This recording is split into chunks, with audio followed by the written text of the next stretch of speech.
Sa paglipas ng panahon, tila hindi na natin makita ang mga kabataan sa kalsada na naglalaro.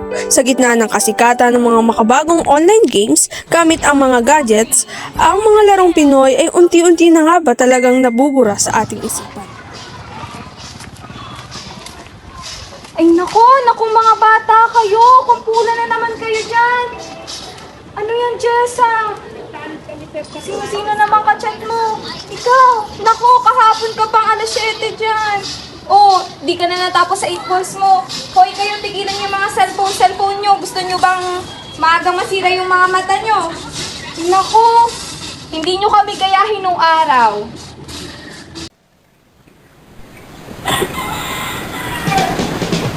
May iba't iba tayong laro ng lahi.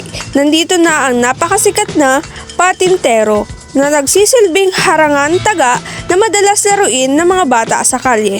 Bahay kubo. Ito ay larong pumapalakpak gamit ang kamay na may 4 na miyembro.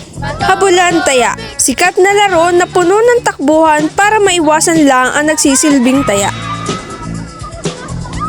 Luksong baka. Isang larong yuyuko at luluksuhan ang nagsisilbing baka. 10-20. Ginagamitan ito ng garter o lastikong magkakadikit at tatalon sa bilang ng pasampu. Piko. Isang laro na may pamato na may nakaukit sa lupa na minsan baro o kaya naman ay pakrus. Luksong tinik.